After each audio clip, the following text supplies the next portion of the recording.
धोखा देना पाकिस्तान की नसों में आ चुका है। शायद इसीलिए सीज फायर लगने के बाद भी पाकिस्तान ने धोखा दिया और उसके बाद बॉर्डर एरियाज पर कल जमकर शेलिंग की गई है, गोलाबारी की गई है। उसकी एक बानगी मैं आपको दिखाती हूँ। ये घर देखिए आप, ये अखनूर बॉर्डर है और यहाँ ये घर है पूरी तरीके से तहस नहस हो चुका है। ये जो आप बड़ा सा गड्ढा देख रहे हैं, ये देखिए जो आके गिरा है उसके बाद ही ये गड्ढा हुआ है। पूरा घर टूट चुका है, पूरी तरीके से तहस नहस हो गया है, कहीं कुछ नहीं बचा है। आप देखिए जहां तक आपकी नजर जाएगी आपको सिर्फ और सिर्फ तबाही दिखाई देगी। और ये सब कुछ सिर्फ इस कारण से कि पाकिस्तान ने सीज फायर कहा तो सही, ट्रंप ने किस तरीके से मध्यस्थता की और ये ऐलान किया गया कि भाई अब सीज फायर लागू हो जाएगा, बॉर्डर एरियाज पर कोई शेलिंग नहीं होगी। लेकिन बावजूद इसके शेलिंग की गई, गोलाबारी की गई और ये तस्वीर निकलकर सामने आई है।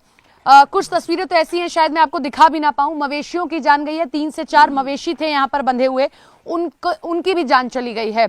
जिनका घर है उनसे बात करते हैं। कहा गया था कि सीज फायर लग जाएगा, अब कुछ नहीं होगा। आप लोगों ने तो सोचा होगा कि रात को अब शांति से सो जाएं, क्या मंजर था?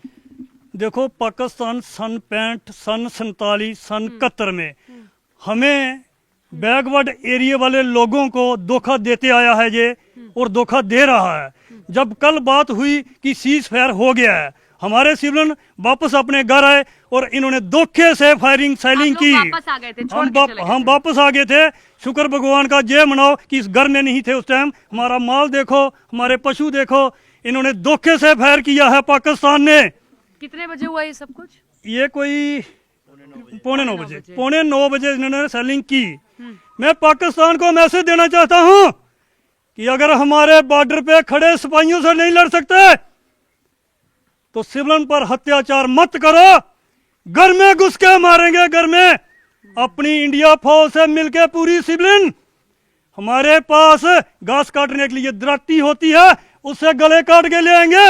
अगर आपने काराना हरकत नहीं बंद की, बिल्कुल ठीक बात अगर नहीं की तो हम काट रख देंगे, घर में घुस के मारेंगे। ये हमारा वादा है, बैकवर्ड एरिया वाले लोगों का वादा है। इनके दिल कलेजे होते हैं। हम फौजी नहीं हैं लेकिन फौज से मिलकर काम करेंगे। बिल्कुल बिल्कुल। देखिए लोगों में नाराजगी, गुस्सा भी है। इनका घर टूट गया और सिर्फ इसलिए कि हमने थोड़ा सा विश्वास कर लिया था, हालांकि नहीं करना चाहिए था। विश्वास हमने कर लिया, हमें लगा कि चलिए ट्रंप मध्यस्थता कर रहे हैं, अब तो कर लिया जाएगा। देखिए ये जो आप देख रहे हैं, ये पूरा का पूरा ये गोले दिखाई दे रहे हैं आपको। ये सब कुछ जो पाकिस्तान ने शेलिंग की है ना, उसके कारण सब कुछ हुआ है। कुछ तस्वीरें तो इतनी भयावह हैं कि आपको शायद हम वो कैमरे पर दिखा भी ना पाए। आपका मन विचलित हो जाएगा कि सब कुछ टूट गया है, यहाँ आना बेकार हो गया, बर्तन वगैरह सब बिखरे हुए हैं। लोगों का यही कहना है कि हम अब विश्वास पाकिस्तान पर नहीं कर सकते हैं। हालांकि अलग अलग चैनल से चीजें चल रही हैं, लेकिन ये तस्वीर देखना इसलिए इम्पोर्टेंट है कि आप पड़ोसी मुल्क पाकिस्तान पर कतई भरोसा नहीं कर सकते हैं। भरोसा करने लायक पाकिस्तान बचा ही नहीं। तो पाकिस्तान की ओर से रात को शेलिंग की गई, बॉर्डर एरियाज में बहुत नुकसान हुआ है कई जगहों पर। अखनूर में इस वक्त मेरी मौजूदगी है, मैं दिखाती हूँ आपको। देखिए जहां तहां तो एक तो कांच के टुकड़े, ये देखिए ये एक घर है बॉर्डर एरिया का, पूरी की पूरी देखिए विंडो टूट चुकी है।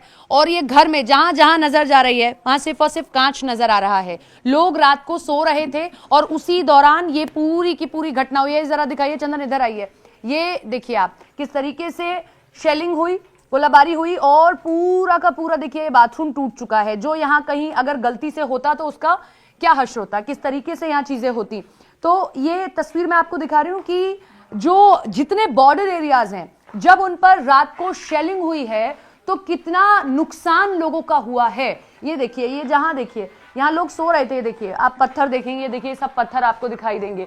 ये सब यहाँ सो रहे थे, बेड लगा हुआ है, यानी कि रात को लोग यहाँ सो रहे थे कि तभी बड़े बड़े आपको देखिए ये निशान नजर आएंगे। यही इस बात की तस्दीक कर रहे हैं कि आखिर मंजर क्या रहा होगा। ये आपका घर है? हाँ जी मैम, कितने बजे हुआ? ये पौने 9 बजे करीब हुआ मैम। पौने 9 बजे। जी आप लोग तब सो रहे थे? हम सो रहे थे। जैसे मतलब आर्टी का फायर जहाँ आया, कुछ आगे गिरा, जब यहाँ गिरने लगा तो हमें अब तुरंत अपने एक्शन करके बच्चों को बाहर निकाल दिया। एक घर में सारे लोग हम जितने गाँव वाले थे, एक काफी नुकसान। ये देखिए हमारा पूरा घर जो है, पूरा किसी सामान। को चोट तो नहीं आई? नहीं, चोट तो नहीं है मैम, लेकिन नुकसान नुकसान भारी हो गया है, पूरी खिड़कियां डैमेज, दरवाजे। बिल्कुल। देखिए, सबसे बड़ी बात यही होती है कि अगर शेलिंग हो रही है, रात को शेलिंग होने लगे अचानक से और लोग तब सो रहे हैं, तो ये कांच के टुकड़े सर में लग सकते हैं, ये मलबा लग सकता है, ये दीवार अगर नीचे गिर जाती है ये लग सकती है और बड़ी चोट आ सकती है। तो रात को किस तरीके से पाकिस्तान की ओर से ये नापाक हरकत की गई है और एक बार फिर से बॉर्डर एरियाज को टारगेट किया गया है, लोगों को टारगेट किया गया है, और जो पाकिस्तान हमेशा से कर रहा है, सिविलियंस को, इनोसेंट सिविलियंस को निशाना बना रहा है। कैमरा पर्सन चंदन के साथ सपना शुक्ला, न्यूज़ 18 इंडिया।